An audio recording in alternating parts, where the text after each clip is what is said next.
कर्म का फल तो मित्रों श्री कृष्ण से जानते हैं कि प्राणी को उसके बुरे या अच्छे कर्म का फल मिलता है या नहीं मिलता है, तो चलो श्री कृष्ण से सुनते हैं।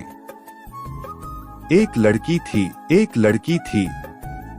वह बड़ी सुंदर थी, शरीर उसका पतला था, रंग गोरा था, मुखड़ा गोल था, बड़ी बड़ी आंखें कटी हुई अंबियों जैसी थीं। लंबे लंबे काले काले बाल थे। वह बड़ा मीठा बोलती थी। धीरे धीरे वह बड़ी हो गई। उसके पिता ने कुल के पुरोहित तथा नाई से वर की खोज करने को कहा। उन दानों ने मिलकर एक वर तलाश किया। न लड़की ने होने वाले दूल्हे को देखा, न दूल्हे ने होने वाली दुल्हन को। धूमधाम से उनका विवाह हो गया। जब पहली बार लड़की ने पति को देखा तो उसकी बदसूरत शक्ल को देखकर वह बड़ी दुखी हुई। इसके विपरीत लड़का सुंदर लड़की को देखकर फूला न समाया। रात होती तो लड़की की सास दूध औटाकर उसमें गुड़ या शक्कर मिलाकर बहू को कटोरा थमा देती और कहती, जा अपने लाड़े पति को पिला आ। वह कटोरा हाथ में लेकर पति के पास जाती और बिना कुछ बोले चुपचाप खड़ी हो जाती। उसका पति दूध का कटोरा ले लेता और पी जाता। इस तरह कई दिन बीत गए। हर रोज ऐसे ही होता। एक दिन उसका पति सोचने लगा, आखिर यह बोलती क्यों नहीं। उसने निश्चय किया कि आज इसे बुलवाए बिना मानूंगा नहीं। जब तक यह कहेगी नहीं कि लो दूध पी लो, मैं इसके हाथ से कटोरा नहीं लूंगा।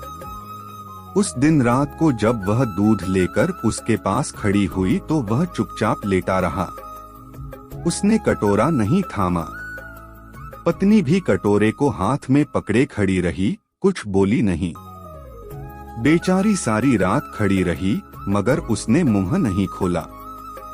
उस हठीले आदमी ने भी दूध का कटोरा नहीं लिया। सुबह होने को हुई तो पति ने सोचा, इस बेचारी ने मेरे लिए कितना कष्ट सहा है। यह मेरे साथ रहकर प्रसन्न नहीं है। इसे अपने पास रखना इसके साथ घोर अन्याय करना है। इसके बाद वह उसे उसके पीहर छोड़ आया। बेचारी वहां भी प्रसन्न कैसे रहती।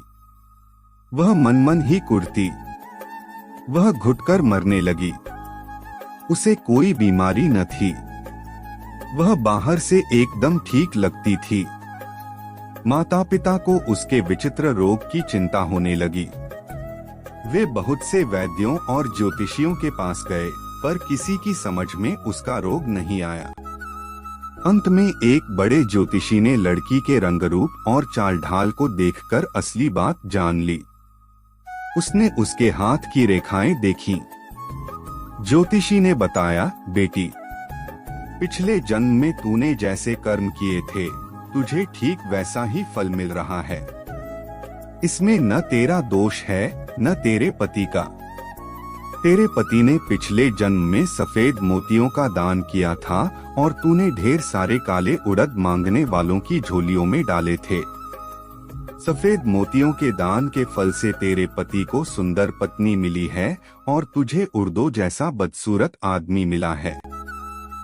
ऐसी हालत में तेरे लिए यही अच्छा है कि तू अपने पति के घर चली जा और मन में किसी भी प्रकार की बुरी भावना लाए बिना उसी से संतोष कर जो तुझे मिला है, और आगे के लिए खूब अच्छे अच्छे काम कर। उसका फल तुझे अगले जन्म में अवश्य मिलेगा। ज्योतिषी की बात उस लड़की की समझ में आ गई और वह खुश होकर अपने पति के पास चली गई। वे लोग आनंद से रहने लगे।